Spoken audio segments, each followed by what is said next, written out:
العالمين والصلاة والسلام على أشرف الأنبياء والمرسلين وعلى آله وأصحابه وأزواجه وذريته وأتباعه أجمعين. سبحانك لا علم لنا إلا ما علمتنا إنك أنت العليم الحكيم. لا حول ولا قوة إلا بالله العلي العظيم. رب اشرح لي صدري ويسر لي أمري واحلل عقدة من لساني يفقهوا قولي. اللهم افتح علينا بفتوح العارفين بك. اللهم اجعلنا من الذين يستمعون القول فيتبعون أحسنه. اللهم علمنا بما جهلنا وانفعنا بما علمتنا وزدنا علما نافعا يا رب العالمين. ربي أعوذ بك من همزات الشياطين وأعوذ بك ربي أن يحضرون وأعيذ نفسي بالله العلي العظيم. بسم الله ما شاء الله لا يسوق الخير إلا الله. بسم الله ما شاء الله لا يصرف السوء إلا الله. بسم الله ما شاء الله ما كان من نعمة فمن الله. بسم الله ما شاء الله لا حول ولا قوة إلا بالله. وبعد. قال شيخ مصنف رحمه الله تعالى ونفعنا به وبعلومه في الدارين.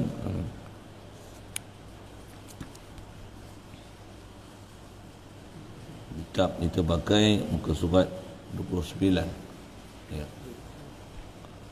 Kata musannif rahimahullah ta'ala, dan yang kelimanya tertib antara dua kalimah syahadah itu seperti didahulukan asyhadu an la ilaha illallah daripada wa asyhadu anna muhammadar rasulullah.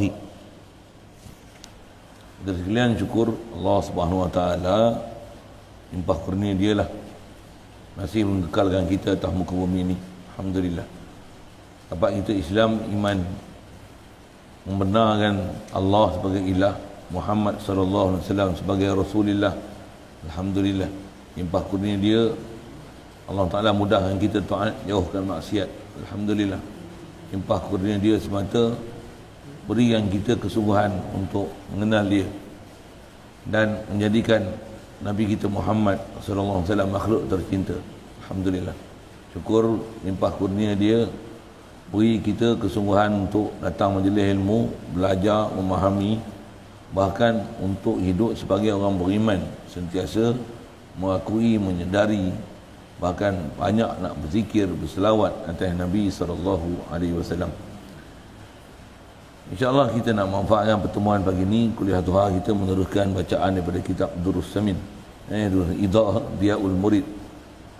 Kata musannif rahimahullah ta'ala, kita masih dalam bicara adab-adab zikir.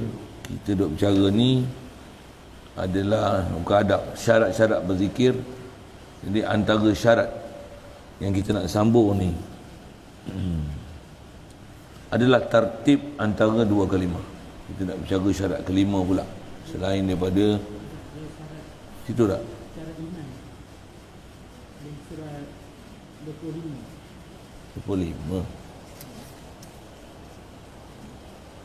Tetapi dan hak orang murtad maka tiada kelima iman, keduanya melainkan dengan 10 syarat. Ya, betul. Betul ya? Itu hak lepas baca tu. Ini kan yang kelima bukan? Itu 1, 2, 3, 4 ini. Yang kita baca ni betul lah, tapi semua yang kelima tu yang Oh. Syarat untuk jadi beriman. Oh, kelima daripada syarat beriman. Oh, betul. Ya. Dan kelima, syarat kalau nisbah orang mengucap kalimah syahadah untuk sahkan iman dia, selain daripada faham makna, walaupun sekurang-kurang makna ijmali mesti dipaham, itu antara makna besarnya lah. Seterusnya mestilah ada tertib antara dua kalimah syahadah. Jadi kena ada tertib ni dalam isu orang nak beriman. Tak boleh nak beriman Muhammadur Rasulullah dulu, Lepas tu baru beriman la ilaha illallah. Tak kena. Baik, mudahnya tu antara tertib ni kata dia seperti. Dia bagi seperti, kalau ikut mana ada contoh lain lah buat tertib, melainkan inilah tertib lah. 2 kalimah je, tak ada dah tertib macam lain.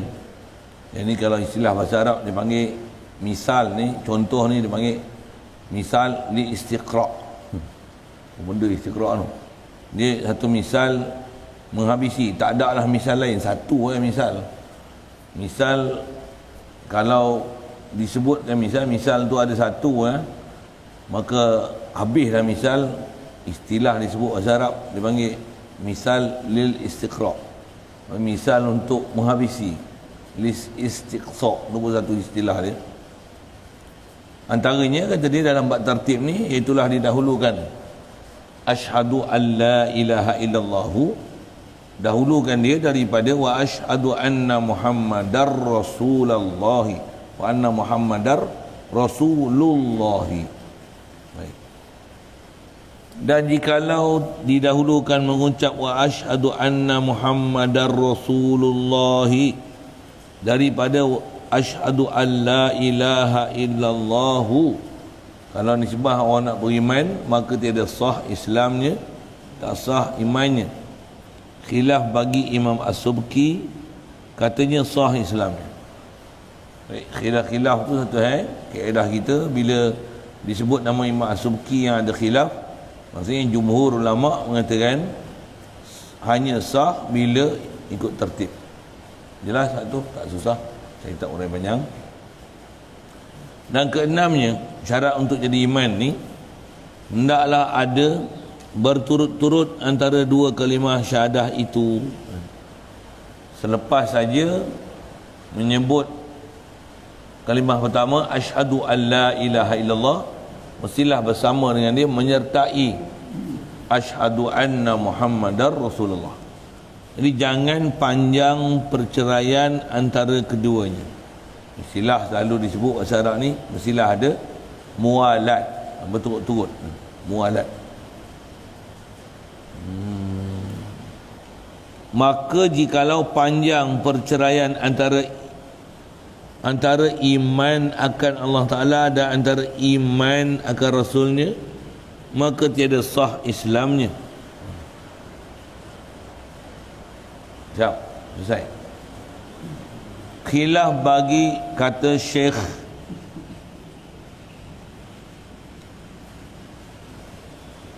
Hulaimi,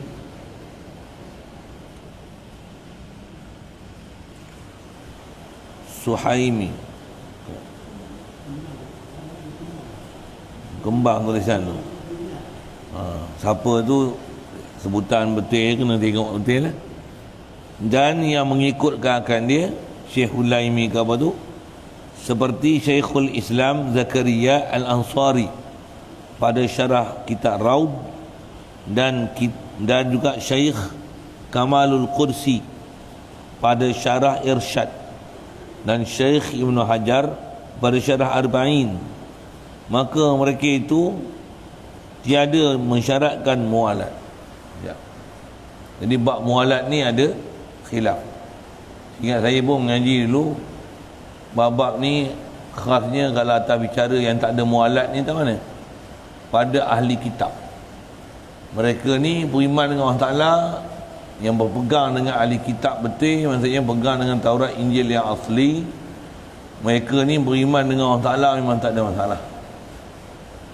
Kalau yang kata Tuhan 3 apa tu, Uzair anak Allah, ini bukan ahli kitab yang di atas jalan kitab betul.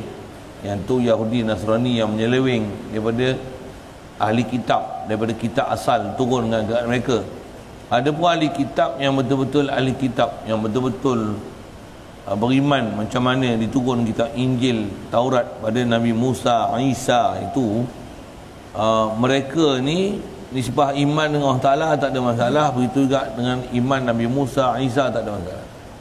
Cuma mereka ni di atas kata jadi ahli kitabnya mereka ni kerana tak mau mengaku Nabi Muhammad sallallahu alaihi wasallam sebagai Nabiullah, Rasulullah. Yang tu yang tak ada kat dia. Jadi mereka punya asyhadu an la ilaha illallah tu sah dah. Cuma tak sah dia apa? Yang tak ada lagi. Asyhadu anna Muhammadar Rasulullah. Jadi selamanya mereka dalam bab ke Allah Ta'ala betul, bab Rasul yang tak betul. Jadi kalau ada andai kata atas isu mualat ni, andai kata ada satu hari, ada satu ketika yang dia menerima kebenaran Muhammadur Rasulullah ni, dia pun melafazkan asyhadu anna Muhammadar Rasulullah, atau masyhur sebut ulama sah. Nak keluar pada khilaf, sebut sekali lagi lah asyhadu an la ilaha illallah wa asyhadu anna Muhammadar Rasulullah. Itu kaedah kita ulama jawab. Nak keluar pada khilaf tu ala sebut je lah kalimah syahadah pertama tu tak. Tetapi nak kata kalau andai kata dia tak sebut la ilaha illallah, ni kita cerita ahli kitab ni kan. Jadi bab ketuhanan dia memang betul dah, Allah ilah, tak pernah ada salah masalah langsung, tepat betul dengan kaedah kita.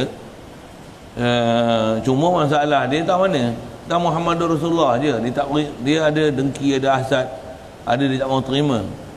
Jadi bila dia mengaku saja wa asyhadu anna Muhammadar Rasulullah, beriman saja, jadi Islam saja. Mereka tak mengaku Muhammad, tu masalahnya. Dah tu isu dia tak nak mengaku Muhammad ni sallallahu alaihi wasallam bukan isu sikit. Memang orang kata apa, dia orang ni dengki ke mana tu, jadi tak puas hati. Syaitan tu suku. Syaitan tu memang tak ada benda lah, tak salahkan syaitan kan. Tapi di antara istilah saya ngaji Datuk Guru sebut, punca siapa? Pasal orang Arab ni mak lain, Bani Israel ni mak lain. Ya. Pasal Arab dan Bani Israel ni asalnya adik-beradik sebapak lain mak. Keturunan Bani Israel ni daripada Nabi Ibrahim AS. Situ punca dia. Nabi Ibrahim ni antara anak dia Nabi Ishaq, Nabi Ismail. Keturunan Nabi Ismail jadi keturunan bangsa Arab.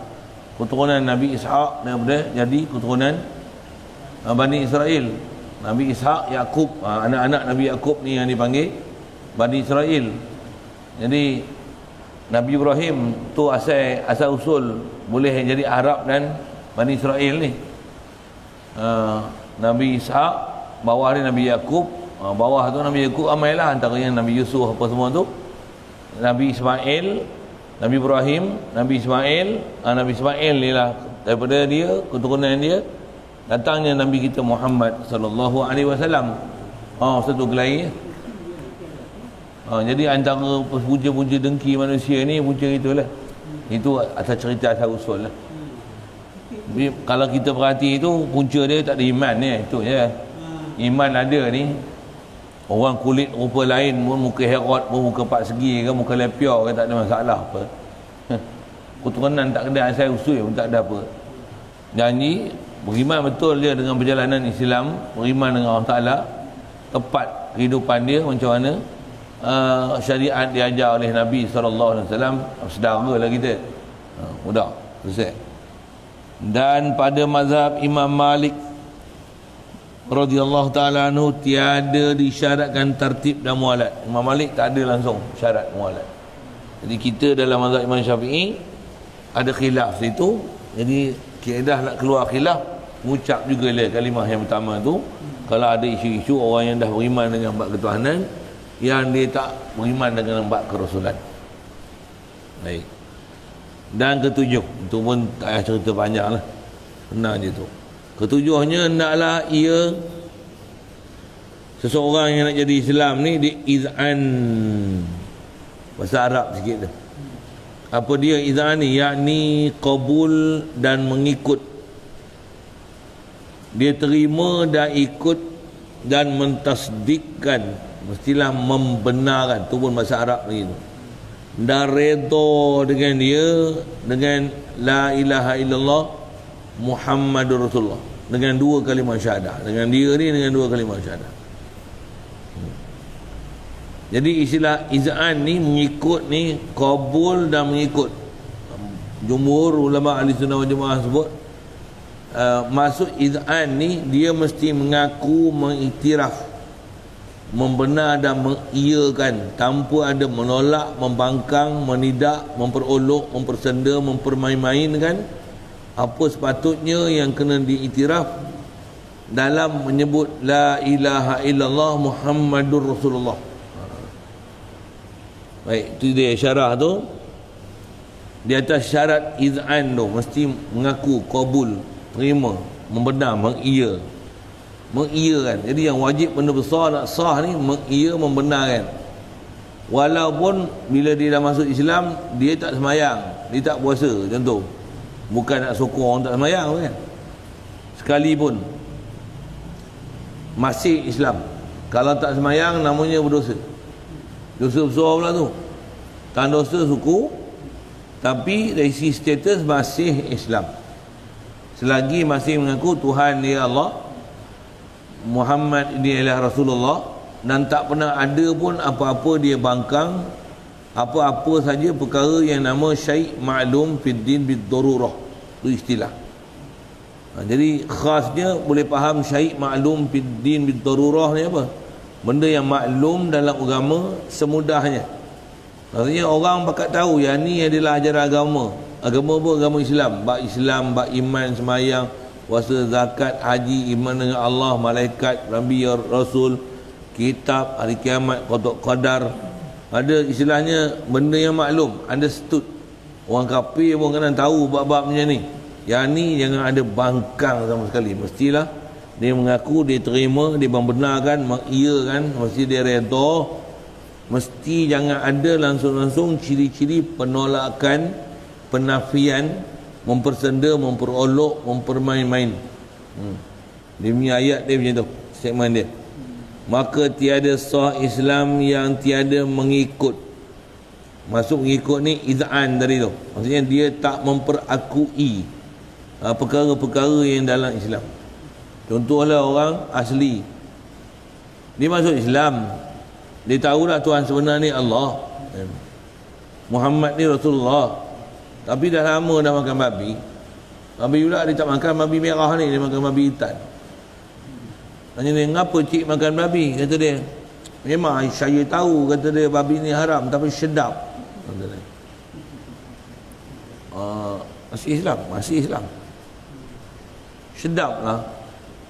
Saya dah lama tak makan ni, jumpa depan mata pula Allah, teringat makan lama-lama dulu, sedap punya pasal saya makan. Contoh lah kan, saya melawak sikit tu, satu hal lah kan. Macam mana? Masih Islam lagi, pasal dia masih mengaku haram tu haram. Tapi jangan macam ni, mufti, dia mufti ni, mufti pasti mendengar mana tu, babi yang jelas punya haram tu kata dia halal. Contoh, benda yang memang tak ada khilaf, yang kata ada haram tu, kalau isu saya sebut isu tak ada khilaf kan, dia kata halal, nak mampu apa? Bukan saja mampu, kafir tu. Macam apa? Istilahnya dia tak iz'an, dia tak memperakui, dia tak membenarkan, dia tak mengiyakan, tak menerima hukum Islam. Bahkan dia mengubah benda yang haram jadi halal, halal jadi haram. Jaga tu, bab tu, benda besar tu. Benda yang wajib beriman, benda wajib i'tiqad, dia nafikan bab i'tiqad. Benda yang salah dalam bab i'tiqad, dia kata betul dalam bab i'tiqad. Tu kah? Tu yang Kamal ni bahaya sangat. Orang jahil dalam bab isu agama ni masalah sini lah.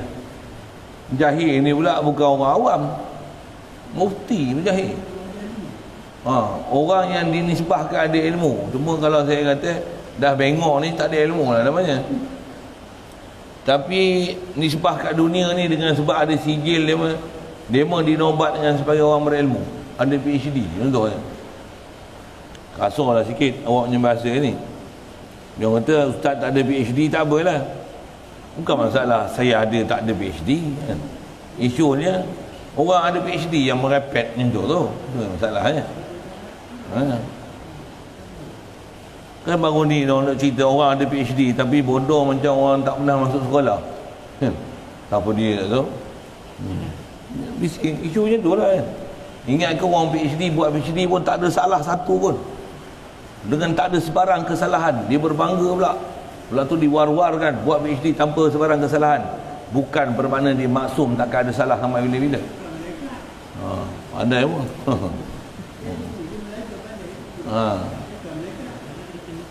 Habis-habis benda yang sepatutnya ada intikad, ada ulama sebut, dia kata mitos. Saya tak payah salah panjang tu, padanan dengan ayat gitu, padanan.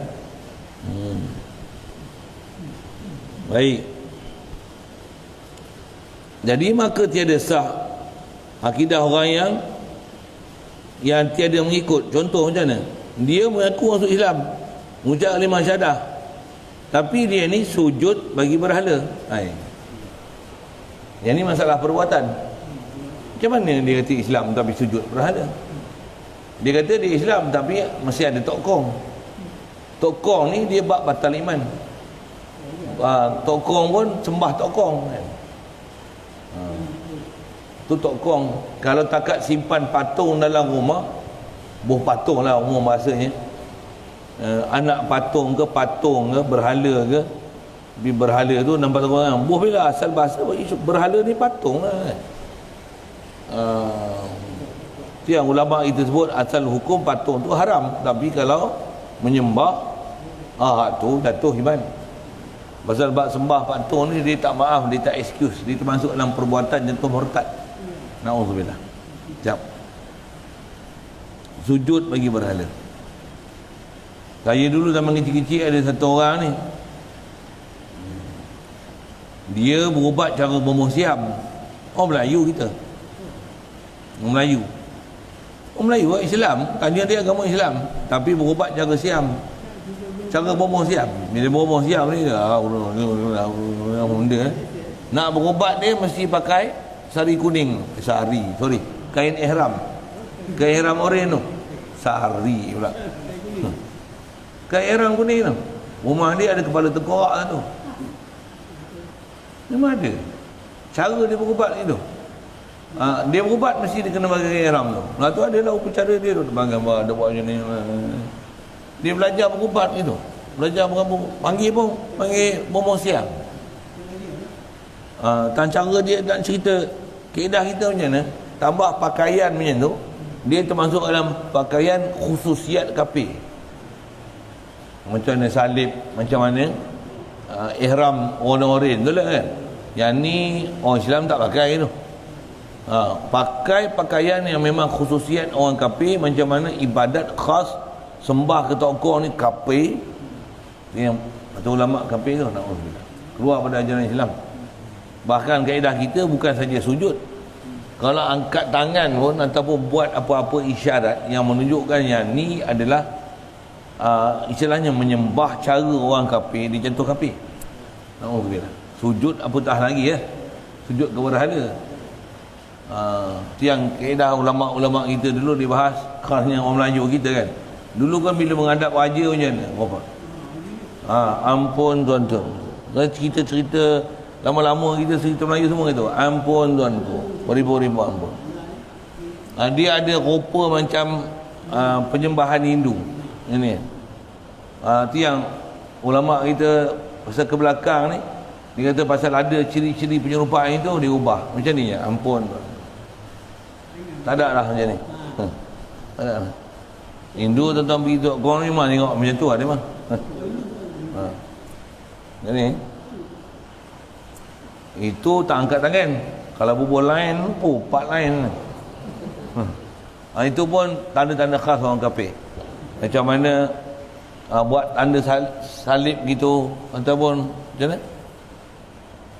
Love macam mana? Macam ni. Ni love, tu apa? Macam ni. Ni kalau macam ni salib. Kalau macam ni love. Ni love. Ni love. Macam ni salib. Ni salib. Kalau kona sikit love kan. Pula macam passion lah ni.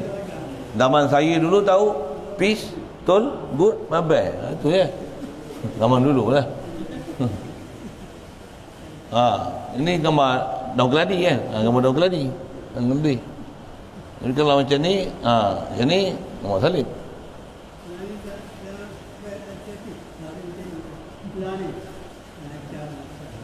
Kalau ada kelahi ke apa, we want peace, we want peace. Ni peace.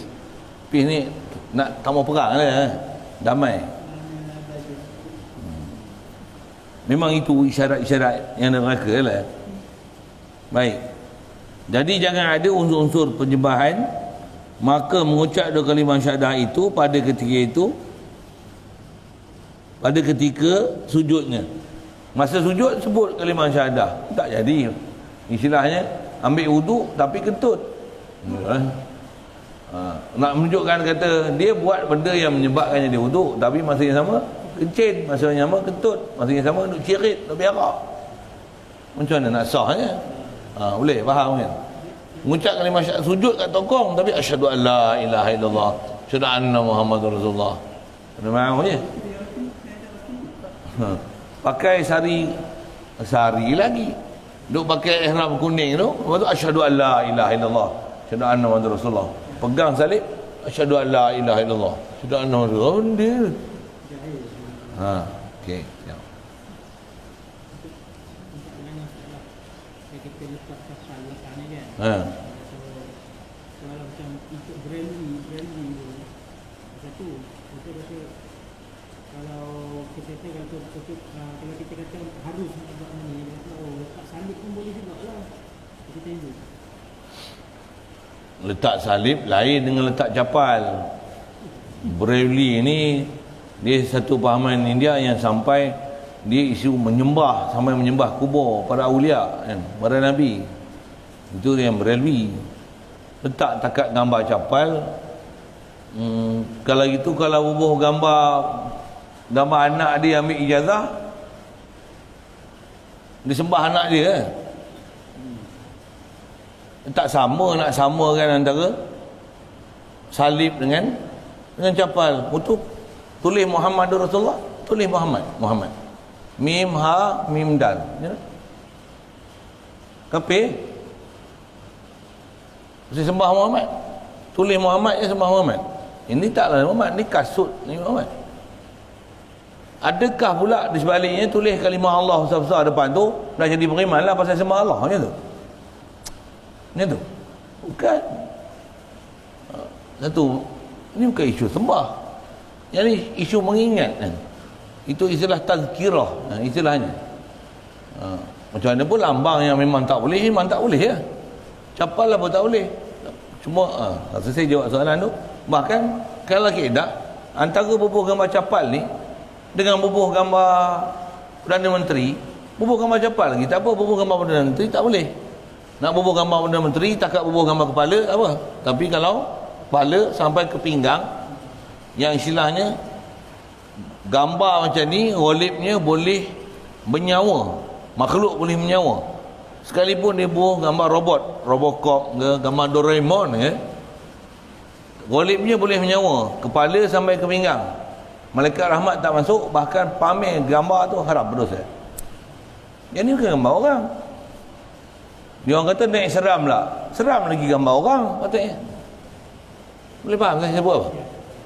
Saya seram lagi tengok gambar Joker tu. Dengan anak dia sekali, dia make up gambar Joker.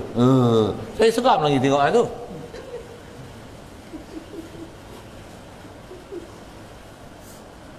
Dia orang tak seram. Saya tengok gambar orang duk joget-joget dalam TV tu kan. Saya lagi seram nak tengok tu. Seram ya. Joget tu. Seram. Takat gambar ni tengok seram, apa masalah? Ada orang benda yang sepatutnya kena seram dia tak seram. Benda yang kena seram dia tak seram. Betul lah. Saya bukan boleh saya barang lagi itu. Ada benda yang istilahnya dia allergic, benda yang kita tak sepatutnya allergic. Betul lah. Dia pasal dia rebuh kepala otak dia, satu benda masalah. Dia tengok je pada dia masalah. Macam dia tengok orang pergi kubur, tengok pergi kubur je masalah. Pasal dia dah kepala dia dah buat intikad dah. Orang pergi kubur ni masalah, duk pergi sembah kubur. Pergi kubur bukan sembah kubur. Okey, lalu gitulah.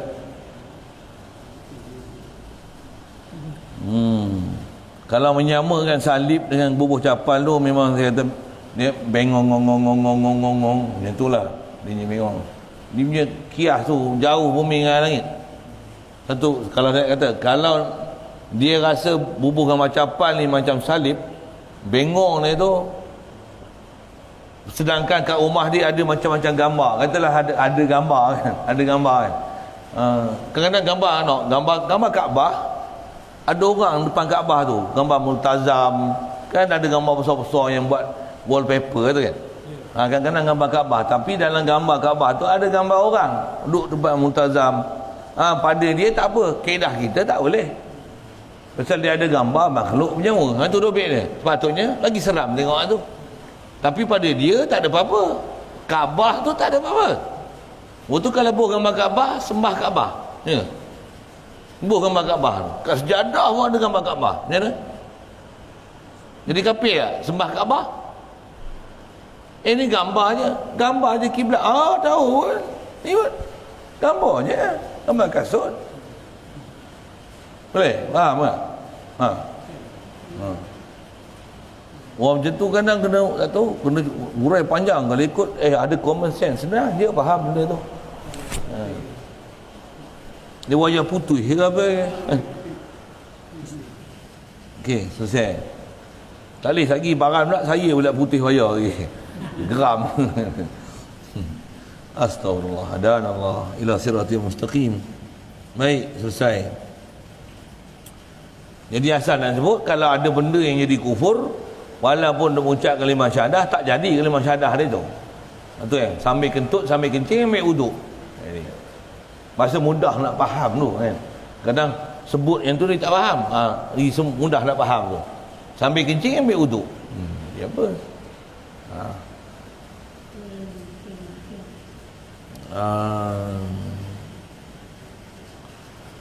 Sopalah duk beriman dengan Al-Quran, baca Quran, tapi itikad Allah Ta'ala. Allah, dia Tuhan, dia layak disembah.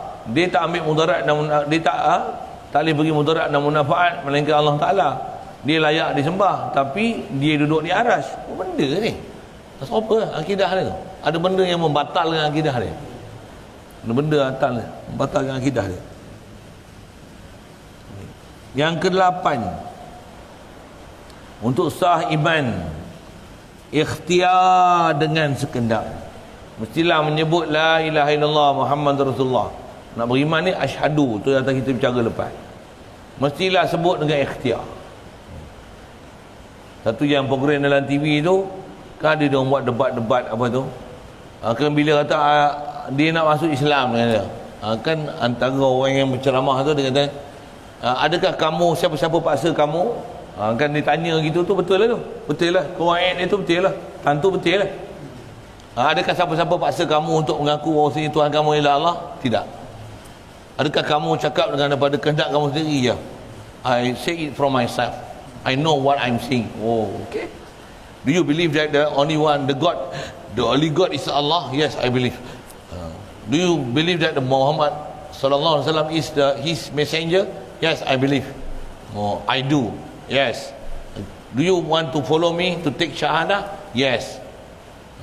Anybody force you to take the syahadah? No. Okay, sebutlah. Asyhadu alla ilaha illallah. Ikut alhamdulillah. Nak cerita tahu mana, dia memang ikhtiar sekendak. Baik, maka tiada sah Islam orang kafir apabila digagahi atasnya. Tentu orang kafir, bila kita paksa dia untuk mengucap kalimah syahadah, walaupun dia mengucap dengan terpaksa, bukan dengan kehendak dia, di atas faham dia, sukarela, dengan iman dia, di atas apa yang sepatutnya dia i'tiqad, tiada sah Islam dia. Tentu itu kita sebut nisbah orang kafir kan. Ni nisbah orang Islam macam mana? Maksud saya nisbah orang Islam ni, dia Islam, mak bapak dia Islam, dia ikut hukum Islam, tapi dia bukan faham Islam, dia terpaksa ikut hukum Islam. Jaga. Islam bakar ni yang masalah kan. Itu yang bila dia terpaksa tu, ada benda dia tak boleh ikut, dia buat apa? Dia bangkang lah kan. Kenapa paksa tutup aurat? Kata dia, ini human right, we have right. to not bungkus ourselves. Ui, cakap. We have our right to make LGBT apa tu? Ada lah. Human right kotak apa? Animal right pun tak betul. Animal pun tak ada right untuk buat ni. Astagfirullah. Tentu ayat-ayat yang boleh membatalkan syahadah tu, antaranya itu lah, mendakwa benda-benda yang itu right dia, tapi itu bukan right dia untuk disebut. Bunyi yang putih sikit lah tu. Melainkan kata dia, apabila ada ia kafir harbi atau orang yang murtad. Melainkan kafir harbi. Cuma kafir harbi ni kaedah dia paksa masuk Islam tak kena, tak betul. Paksa dia untuk kalau dia nak duduk negeri kita kena bayar jizyah. Kafir harbi ni perang je lah kalau ikut. Nak suruh dia paksa dia masuk Islam, tak sah Islam dia. Cuma kafir harbi ni kalau kita dapat tawan, kena tawanan kita, dari sisi hukum atas khalifah untuk memilih nak bunuh dia ke, nak penjarakan dia ke, jadikan dia sebagai tukaran tawanan perang ke, ataupun nak hamba abdikan dia ke. Yang tu tengok keadaan dia. Itu atas khalifah. Boleh bicara khalifah. Memang ada bahas khas dalam kitab fiqh kita mengenai orang-orang kafir harbi yang ditawan. Baik. Antara yang memang boleh paksa orang murtad. Orang murtad memang boleh paksa. Pasal dia dah Islam, dia keluar Islam. Kalau ada pemerintah Islam memang panggil, sabit kesalahan, dia pun mengaku, suruh dia syahadah lain, tak nak, tak boleh. Virus dia bahaya daripada HIV. Coronavirus tak bahaya. Saya sebut corona. Fakta tak betul. Coronavirus tak bahaya. Bahaya lagi cucuk vaksin tu. Cucuk vaksin mampus ada. Cucuk vaksin tak ada orang coronavirus positif, swab positif. Lepas tu masuk hospital, KKM yang ambil, makan tidur, discharge hospital, sihat sepenuhnya. Tapi kalau cucuk vaksin, cucuk ni, I'm proud that I'm be the volunteer to be berapa ribu Amerika, UK, ramai. Sepatutnya berhenti kan. Masuk isu-isu vaksin ni, nak beli peti sejuk dia pun dah gila dah peti sejuk. Nak simpan Pfizer ni, dia kena negatif 71 darjah Celsius. Negatif 71. Mana ada peti sejuk kita negatif 71? Tak jadi pergi bubuh tempat keras, pusing maksimum. Kuat-kuat negatif 20 kalau ada. Nak bagi kuat sikit, bubuh garam. Kot dia beri sejuk kuat memang. Tapi negatif 71 takkan capai dengan kita punya peti sejuk. Negatif 71 ni rasa Eskimo pun tak sejuk. Dekat Arktik tu pun rasanya tak ada negatif 21. Tak tahulah, agak saya tak pernah sampai Arktik. Informasi tu pun tak pergi kaji pula. Nak buat peti sejuk tu, satu dia nak import Malaysia, nak beli, nak simpan Pfizer tu 70 ke 80 ribu saja sebuah. Nak simpan tu ada berapa juta dos tu. Berapa peti sejuk nak pakai? Nak beli peti sejuk tu pun satu hal dah. Baik bagi kami orang miskin ni, marahin ni. Seorang 2,000 badan lah. Kalau 70,000 kalau 10 700,000, masjid kita pun 4 tingkat. Ni baru 2. Ya Allah, tahulah dia memang. Mudah-mudahan hadana Allah ila siratal mustaqim. Dia kaedah dia bagi rakyat sedar je. Rakyat kena belengong, habis bengong habis semua. Rakyat sedar alhamdulillah. Macam kita tengok isu sembahyang Jumaat itulah kan. Mula kita tak tahu zon merah apa sampai tak boleh sembahyang Jumaat berapa bulan itu kan. Main belakang ni tengok. Memanglah PKP, tapi apa masalah kita sembahyang Jumaat, yang lain semua boleh kan. Tak jadi apa-apa pun. Bahkan isunya masuk hospital positif pun, duduk 3-4 hari pun dah ada yang dah sembuh, discharge pada hospital. cek swab negatif. Okey kita yang tak ada apa-apa ni tak boleh sembahyang Jumaat. Yang orang sakit boleh discharge pada hospital, pulih sepenuhnya. Kelakar. Saya dengar perkataan tu kelakar lah. Saya mula-mula dengar tu yang tertarik fakta tu bila menteri tu lah, menteri agama tu kena COVID-19 itu kan. Kan dia masuk kan. Dia kena COVID-19 dulu kan. Balik pada Sabah apa dulu kan. Dia ditahnik bodak lah apa. Kita tengok memang tak gunanya menteri. Masa tu gerak juga tengok dia kan. Tapi tengok dia dalam masa 8 hari tu pun dia cerita dia makan hambatu sauda. Tak apalah nak cerita. Tapi dia itu duduk dekat Selangor, rumah dia dekat Bangi. Nilai duduk kat Nilai. Bila dia kena orang masuk, jadi kawasan dia kena jadi zon merah. Bila dia masuk, dia keluar 8 hari, duduk rumah, sihat sepenuhnya. Yang orang keliling dia tak boleh pergi sembahyang Jumaat dengan sebab dia. Tapi dia dah keluar, sihat sepenuhnya. Orang yang tak ada kena apa-apa tak boleh pergi sembahyang Jumaat. Mula 2 minggu, lepas tu tambah 2 minggu lagi, sebulan tak boleh pergi sembahyang Jumaat kerana dia. Tapi dia 8 hari masuk hospital, keluar sihat sepenuhnya. Macam kelakar. Daripada mula situ saya faham kelakar tu. Kelakar punya statement. Kartun Doraemon pun munasabah sikit. Kata kartun munasabah lah. Ngarut. Kartun. Ini bukan kartun tau.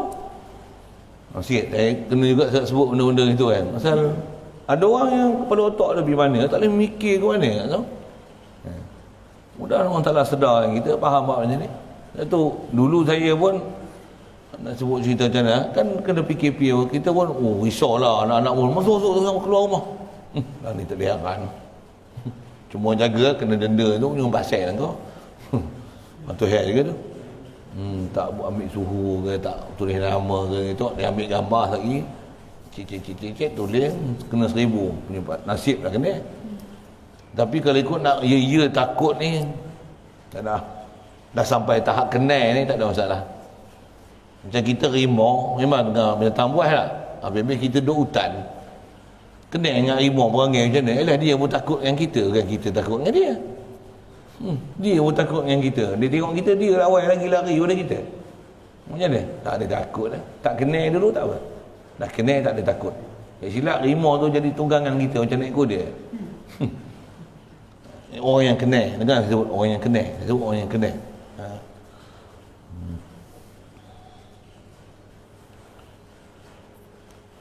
Baik. Jadi asal nak sebut isu murtad apa tu, na'udzubillah. Maka sah Islam keduanya. Jadi kalau orang murtad, kalau dia masuk Islam sah. Sekalipun takutkan dia dengan undang-undang, bunuh. Itu nisbah orang murtad. Orang kafir harbi saya sebutlah sekali lalu tadi. Baik. Serta bahawasanya digagahi, sekalipun dengan digagahi, dipaksa.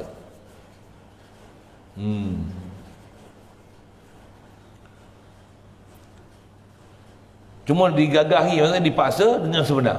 Paksa dengan sebenar khasnya kira orang murtad. Walaupun paksa, sah paksa. Memang ada isu kita dalam fiqh, kalau benda tu memang hak sebenarnya sah paksa, walaupun asalnya paksa tak sah. Banyak isu kita paksa tak sah. Tapi kalau benda tu memang sebenarnya, kalau dia tak nak buat, paksa, sah dengan paksa. Orang nak bayar zakat, dia tak mau bayar zakat. Kerajaan ambil tindakan, ambil harta dia yang kena zakat tu. Katalah dia bela lembu beribu-ribu ekor di ladang, kena zakat misalnya 100 ekor, 10 ekor buah itu. Dia tak mau keluar, kerajaan perintah keluar, dia tak mau keluar, pergi datang pihak jawatan kuasa, penguat kuasa, rampas lembu dia untuk bayar zakat. Misalnya kira, ambil lembu sebagai zakat, paksa, sah zakat. Dia tak niat apa macam mana, sah zakat walaupun paksa. Itu pasal suami, isteri. Suami ni anaya isteri, sampau, penampor, patah tulang lah apa, lebam muka apa semua. Minta cerai apa? Suami tak mau cerai. Isteri saya, hak saya nak cerai, tak mau cerai. Tapi dah tahap mendera macam ni kan. Macam mana? Pihak mahkamah yang jatuhkan cerai walaupun paksa, walaupun suami tak mau sebut. Dengan ini mahkamah menjatuhkan cerai. Talak satu, khuluk dengan bayar RM10, bagi RM10, jatuh talak satu. Awak disahkan berpisah dengan khuluk, jadi tak boleh rujuk sejak dengan tarikh ini, hari ini berkuat kuasa dengan bersurainya mahkamah hari ini. Jadi paksa sekalipun sah paksa, sah paksa. Itu ada isu-isu dalam syarak kita, paksa sah, tak boleh hujah dengan semata-mata satu hadis kata tak sah pasal dipaksa. Tak boleh, yang buat bodoh tu. Ada bab yang paksa pun sah dalam syarak, bahkan memang syariat suruh paksa dalam bab itu. Betul, memang yang ni bab-bab macam ni yang jarang kita dengar ada orang mengajar bab macam ni. Ada bab maksud dalam syarak boleh paksa. Selalu dia ajar apa? Islam ni agama terbuka. Jadi kita tak boleh paksa orang. Dalam Quran pun selalu dengar la ikraha fid din. Tak ada paksaan dalam agama. Jadi terpulang nak ikut ataupun tidak ikut. Ni dia. Ada isu yang memang kena paksa. Macam mana kena paksa? PKP kena paksa tak? PKP kena paksa? Kena paksa? Tak ada try tengok, tempuh. Tak ada surat, tempuh. Tak pakai face mask tu paksa. Pakai tali pinggang, paksa. Lampu motor kita dulu mana ada kena pasang lampu siang tak? Lepas tu kemalangan lah apalah, paksa. Ada benda paksa, tak ada benda syar'i pun kat situ kan. Tapi paksa, banyak benda paksa itu. Apatah lagi Islam ajaran betul. Tak ada ke tempat yang kena paksa? Ada tempat kena paksa.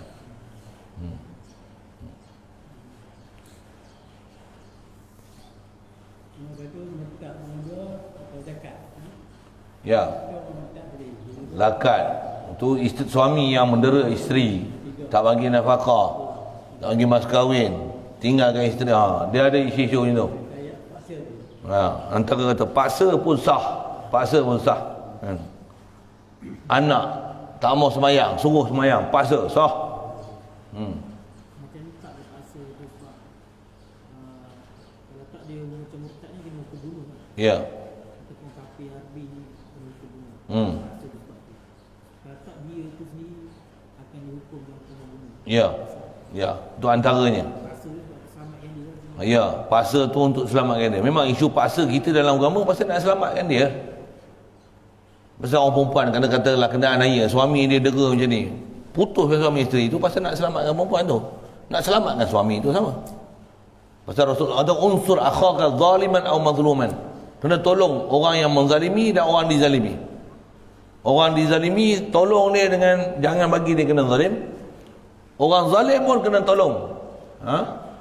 Orang zalim kena tolong dia supaya jangan bagi dia buat zalim. Okay. Dua-dua kena tolong.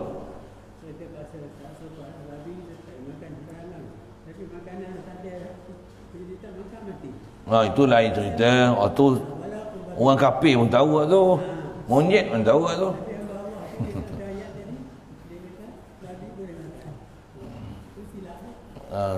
Masa biasa ni mana boleh makan. Ya. Macam dia orang sebut ni darurat apa kita lah ni. Memang betul lah waktu darurat babi boleh makan. Betul lah darurat babi boleh makan. Sekarang ni darurat ke yang boleh menyebabkan boleh makan babi?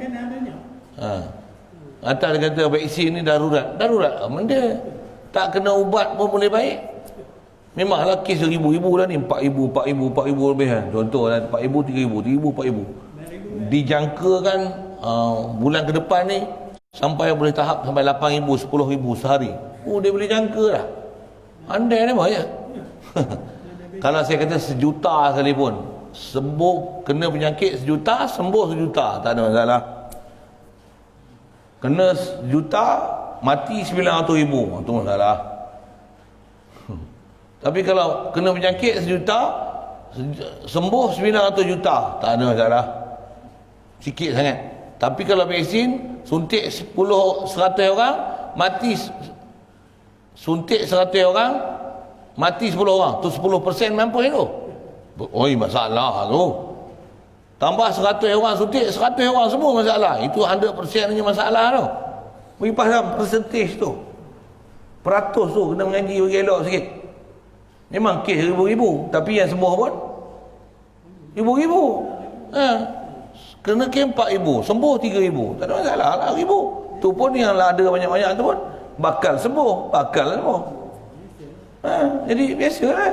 Mati pun kata kadar kematian berapa orang? 12 orang, 3 orang, 3 orang.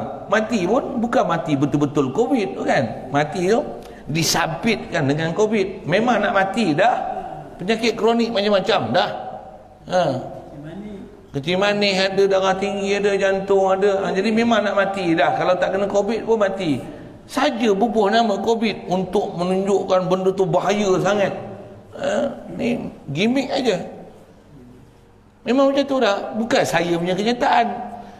Bacalah surat khabar. Itu KKM yang buat laporan. Bukan saya buat laporan. Dia tengok petang-petang dia sebut. Itu lah dia sebut. Ini yang perlukan bantuan pernafasan gini. Memang ramai yang perlukan bantuan pernafasan pun kalau tak ada kena COVID. Cuma yang tu tak bisa keluar dulu. Kalau dulu tak ada COVID ni, sebenarnya ramai yang duduk dalam tempat-tempat yang perlukan pernafasan.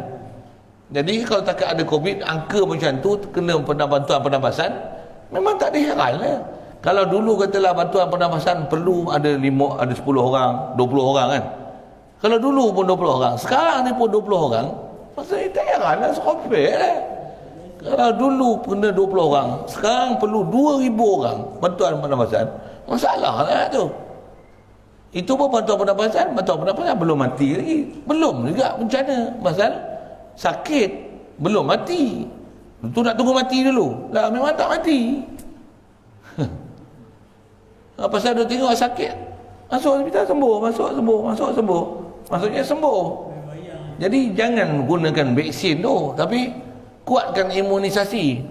Suruh makan vitamin C, makan makanan berzat, berhentikan junk food. Keluarlah undang-undang junk food, kartel food. Berhenti lah tu. Bagi makan ni semua buah-buahan segar. Tak usah kenakan cukai. Buah-buahan segar yang tak ada racun apa ni, import banyak-banyak yang sumber vitamin C, pisang, jambu. Tukar cara pemakanan Malaysia. Yang mana yang ada dalam tin semua berhenti kan. Pasal apa? Ini pemakanan tak sihat. Makan makanan segar, ikan pun fresh, beras pun fresh, tak usah bagi kena cukai. Pasal apa? Tukar cara pemakanan yang sihat supaya makanan-makanan berzat, supaya ada imunisasi.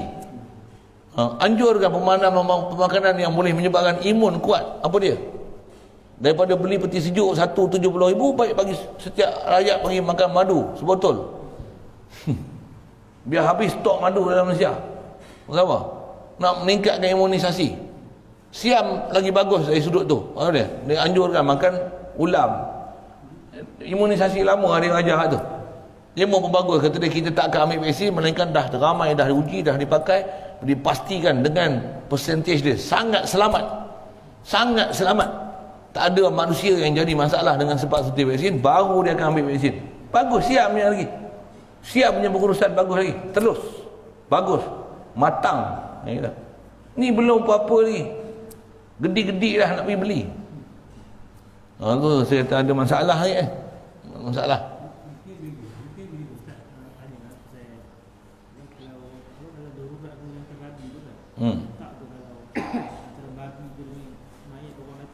Mayat orang mati tu lebih diutamakan sebab kata babi ni dia najis mughalazah. Mayat ni dia tak najis mughalazah. Itu kalau jadi ni je lah kan. Dari segi darurat ni sendiri kan. Maksudnya ulama kita sebut itu. Maksudnya untuk bagi kita babi ni kan perkara yang menjijikkan kan.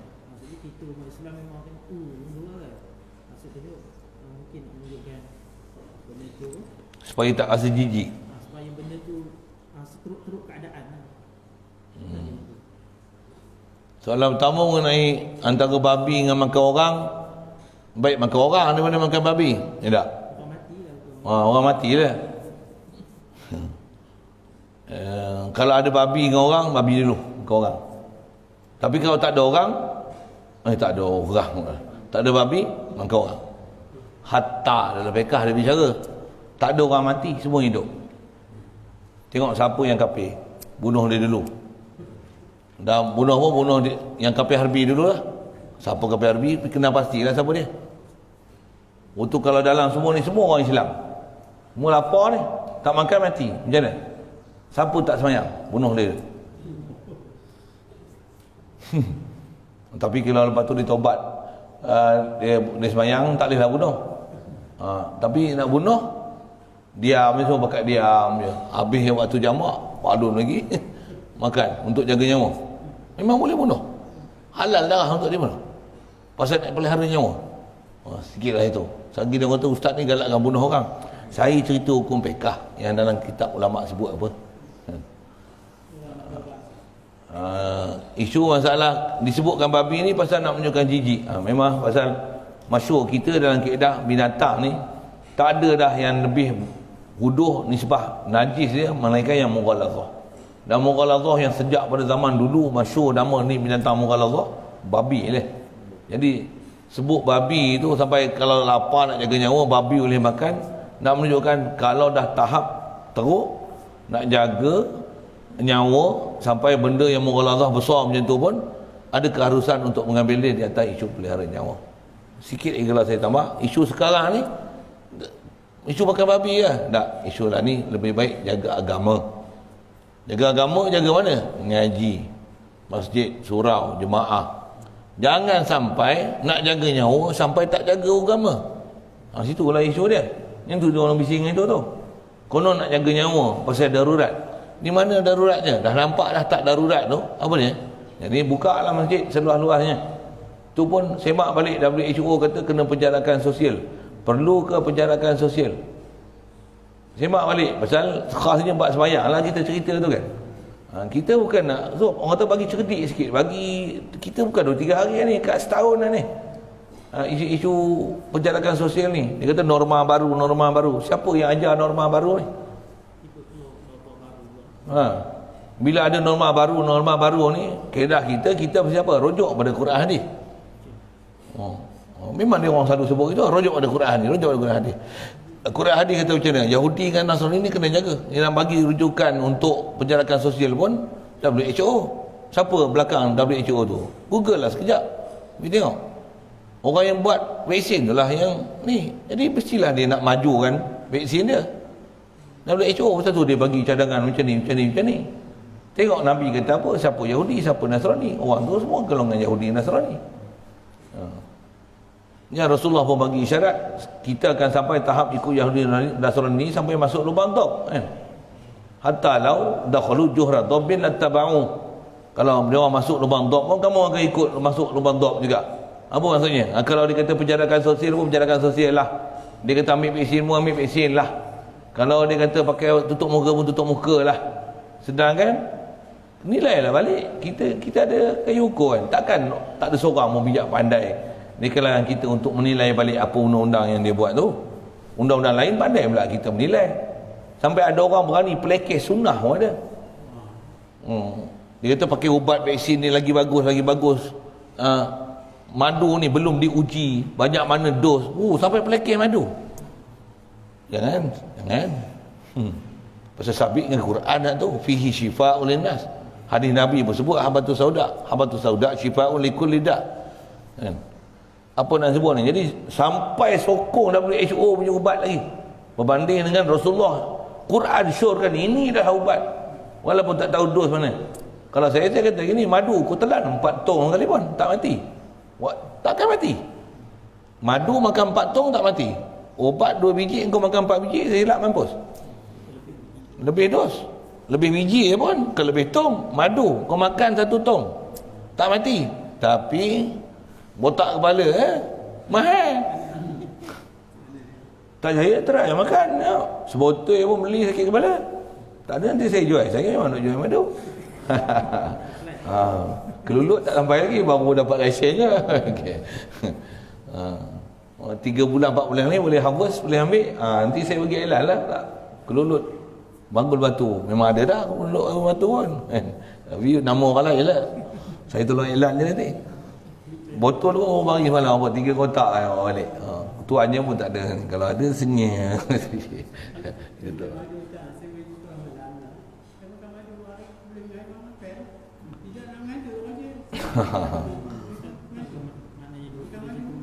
Macam mana? Tak boleh darurat yang tu kan. Patutnya kita wawarkan bukannya kalau darurat makan babi, darurat tu makan orang. Nisbah nak gunakan bahasa kita. Babi ni orang Melayu pun macam nak makan babi, banyak makan babi. Oh. Kena bagi jijik tu kan. Jijik kan babi ni.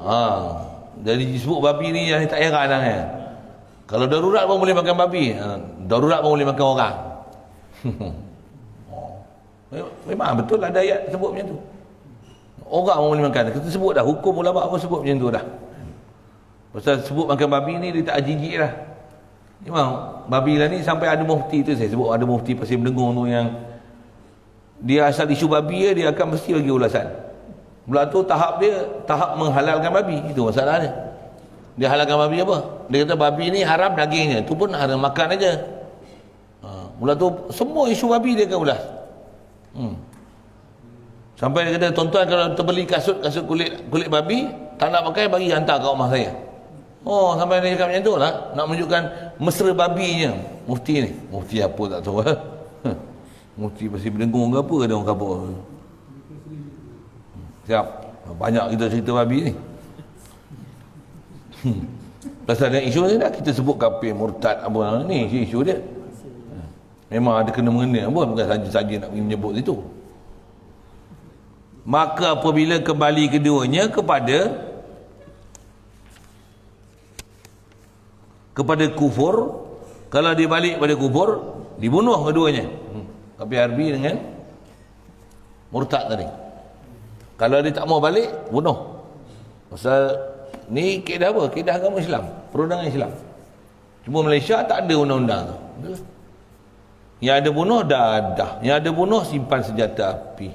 Tu salah besar. Kufur ni Wahabi apa tak ada masalah, relax je. Cuma Wahabi tidak sesuai untuk dilaksanakan di Malaysia. Cakap tu. Padahal silap mati masuk neraka kekal abadi selama-lama. Orang pegang senjata, pegang bom pun belum tentu mati kekal abadi selama-lamanya dalam neraka. Jadi orang tak faham isu besar kat mana. Kita paling besar hari isu jaga agama. Jaga agama paling besar sekali. Jaga nyawa bukan tak besar, tapi paling besar jaga agama tu. Bayang tengok, tu saya kata, nak jaga nyawa sampai tak pergi masjid. Tak kena. Nak jaga nyawa sampai tak pergi semayang, sampai tak semayang. Nak cari apa? Nak jaga nyawa. Nak jaga nyawa, nak cari rezeki, nak cari pendapatan, nak cari gaji sampai tak semayang. Nak cari pendapatan sampai tak mengaji. Nak cari rezeki sampai tak puasa. Pasal apa? Nak jaga nyawa, nak cari rezeki. Macam tu. Tak ada, tak betul lah. Itu yang kepala otak dia berpanjangan sampai bab macam ni. Nak jaga nyawa, tak pergi masjid. Masjid tutup tak apa, pasal nak jaga nyawa. Ada pula. Masjid ni nak jaga agama. Zaman Sayyidina Umar yang kena kemarau pun. Kemarau, wabak gila punya. Memang orang ni mati. Masjid tak tutup. Bukan haji doa. Masjid ni macam-macam rahmat dapat. Masjid tak tutup. Tambah wabak gila punya macam tu. Ini bukan ada wabak gila macam tu. Saya tanya kat Masjid Gerik tu. Situ masjid ramai sikit. Saya tanya, siapa tuan-tuan yang biasa kena jadi positif COVID? Angkat-angkat. Seorang tak ada. Siapa kawan kerabat dia yang dekat kena positif COVID? Angkat tangan. Seorang tak ada. Siapa yang kena ada darah kecil manis dengan tinggi? Angkat tangan. Ramai. Sampai kawan kerabat ada kecil manis. Angkat tangan. Kat pondok pun 2-3 hari sudah saya tanya itu. Siapa pernah ada kecil manis? Ada? Kecil manis. COVID ada? Siapa kawan kerabat adik-beradik dia saudara bau-bau macam ke kena COVID? Ada? Seorang tak ada. Tapi siapa yang bapak dia ada lemah jantung? Kan? Ramai. Darah tinggi kecil manis apa? 4 serangkai. Semua pakai angkat. Ramai yang angkat tangan. Jadi saya kata mana teruk lagi? Teruk 4 serangkai, 3 serangkai tu. COVID tak ada masalah lah pasal bukan darurat mana pasal tak semua orang kena. Dia orang kata kena penyakit-penyakit. Bukan masalah isu penyakit. Ramai tak ramai? Yang mati sebab COVID dengan mati sebab jantung berlubang, jantung ke apa? Ramai. Kencing manis? Kenapa yang tu tak isytiharkan darurat? Dan kenapa yang tu dengan sebab darurat tu, makanan yang menyebabkan sakit jantung, makanan yang menyebabkan darah tinggi, makanan menyebabkan kencing manis, kenapa tak blok dia? Yang tak isu kesihatan untuk jaga supaya jangan kena, walaupun dia bukan wabak kan. Wabak ni penyakit berjangkit lah maksudnya, walaupun dia bukan wabak. Tapi kenapa tak dihalang? Tak boleh pakai dah gula tebu, kita kena pakai gula organik. Tak boleh guna dah bahan kimia macam ni. Gula, ajar pula cara buat gula. Pakai kelapa ni, boleh buat gula. Satu rumah ada 3 pokok kelapa, syorkan tanam pokok kelapa. Ajar macam mana buat buat gula daripada kelapa. Gula daripada tebu, boleh proses. Tak ada pakai gula tebu yang manis ni. Jangan pakai skrosa, glukosa ni, dia menyebabkan kencing manis macam ni. Ajar cara pemakanan sihat. Tak diajar pun, yang disyorkan makan ubat. Mana yang istilahnya prevention is better than cure. What kind of prevention you supposed to us? Sepatutnya itulah dia disyorkan kat kita. Kalau vaksin pun bukan isu suruh pakai vaksin, patutnya apa sebenarnya yang ada dalam vaksin tu, baik tak baik, itu yang dibincang dulu. Ni tiba-tiba suruh vaksin, tak ada siapa tak vaksin, gunakan undang-undang, bagi tindakan, masuk penjara, lawan pemerintah, ada pula tak kena cara.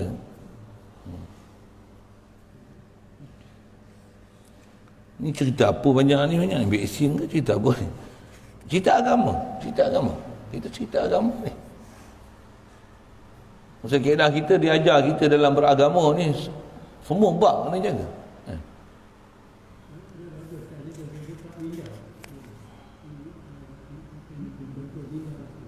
Apabila kembali keduanya pada kufur, dibunuh keduanya. Ini hukum Islam kalau ada. Ni tak ada hukum Islam, jangan kita pandai-pandai pergi bunuh. Salah juga tu. Ni sebab pemerintah dia kena ada azam ni untuk melaksana daulatkan Islam ni. Macam mana? Allahu Akbar. Jangan kaedah kita kalau tak boleh daulatkan hukum Islam pun, iman tu mesti daulatkan dalam diri kita. Atau mesti. Selama tiada taubat keduanya. Jadi isu orang harbi dan murtad ni boleh tahap dibunuh selama tak taubat. Kalau dia taubat, rujuk balik, sekalipun dengan sebab paksa tu dia taubat. Paksa dia untuk taubat, ancam dia dengan bunuh tu supaya dia taubat. Ada saya ngaji dulu pun pernah ada seorang ustaz, nanti dia buat taubat, lepas tu kita lepas dia, senang banyak lah, nanti dia murtad balik. Janganlah buat bodoh. Saya tahu macam mana, bila ada orang dah pernah buat jenayah macam ni, bila kita lepaskan dia, bagi ada satu special branch lah ikut dia, pakai baju preman lah, janganlah pakai uniform. Macam mana? Ekor dia kena buat satu peraturan macam penjenayah kan. Seminggu sekali, setiap hari kena bagi laporan balai polis. Kalau kata kena penjarakan dia dalam kena buang daerah misalnya kan, untuk dia jadi baik. Duduk tempat baru jangan ni, kena setiap pagi, setiap petang kena lapor di balai polis. Sekian jam mesti lapor supaya dia tak lagi jauh. Mesti lapor. Tak ada kalau orang blok dapat tangkap, tanya kau. Masuk sekali lagi pagar jarang, jaga. Dia silap boleh bunuh. Pasal apa? Tak payah Ustaz Serenti jenuh bagi makan dia pula. Dia lepaskan dia. Tapi bagi undang-undang. Yang special branch pun satu lagi, bagi undang-undang menjaga kawalan itu kan. Lapor pejabat ni. Polis askar pun macam tu. Yang mana ada buat masalah macam mana? Kena lapor. Polis askar dia panggil apa? Yang jenis kena, yang ambil laporan, yang pergi military police lah. Dia ada military police lah. Tambah pula yang lari apa kan, tak lari. Itu lari daripada askar, lari daripada polis. Ni lari daripada agama, lari daripada Islam, lagi besar jenayah ni. Yang tu lari daripada polis, tak dapat IC tentera, IC polis. Ni IC apa? IC hamba Allah Ta'ala ni tak dapat ni. Tak adalah kerajaan keluar IC tu. Tapi nak kata isu kita pandang situ, agama. Tu pandang besar kita agama. Isu apa keliling itu bukan isu nyawa nombor 2. Besarnya agama.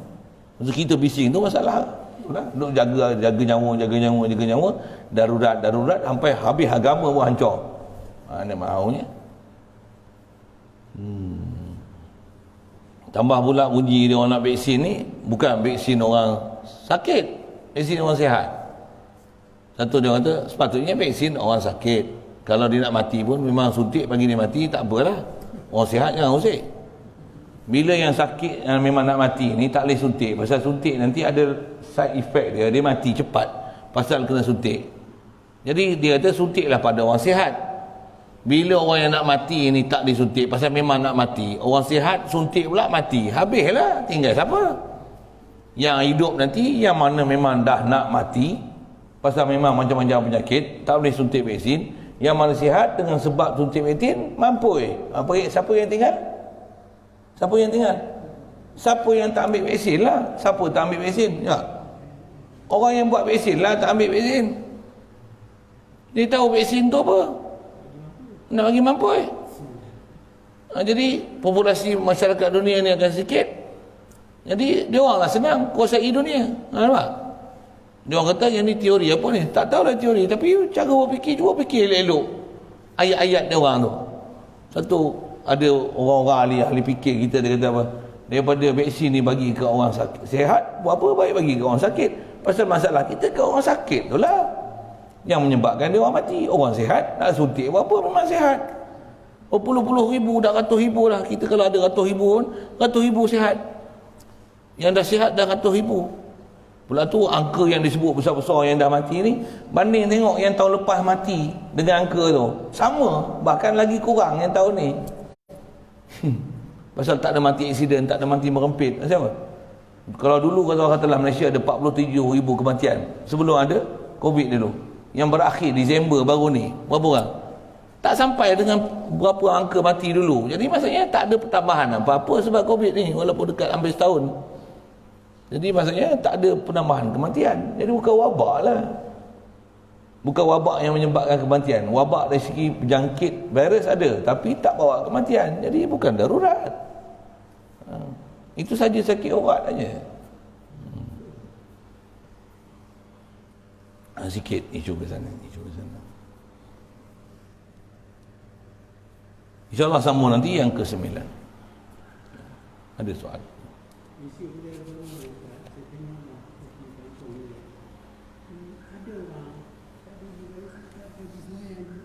Oh.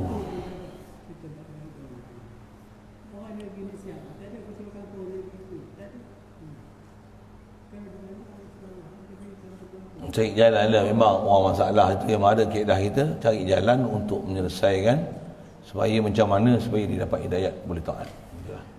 Cari jalan. Ustaz kata jauh keliling kita pun ada ni. Macam kita tak peduli je, tak faham sudah. Ada kena buat sesuatu kan, bagi ayat sikit ke apa kan. Kata atas jalan dakwah, tak pun kata itu ustaz sudah tanya banyak kali. Orang terus sembahyang bagi macam tu je. Ustaz sudah muka merah.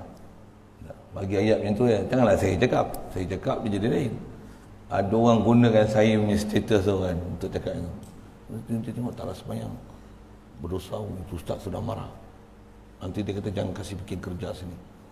Wah, lepas sikit mengganggu rezeki dia. Bagi ayat dia sebenarnya, cari jalan untuk sabak dapat hidayah. Saya bagi sure aja. Mudah-mudahan sure tu boleh dipakai. Lagi jaga sembahyang kita pun lagi suka. Lagi panggil kita bikin pondok nanti. Lagi banyak mau bikin. InsyaAllah. Bismillahirrahmanirrahim. Allahumma nawwir qulubana min nur hidayatika kama nawwartal ardh min nur syamsika abadan abada bi rahmatika ya arhamar rahimin warzuqna fahaman nabiyyin wa hifzal mursalin wa ilhamal malaikatil muqarrabin wa sallim tasliman ala jamil anbiya wal mursalin walhamdulillah. Allah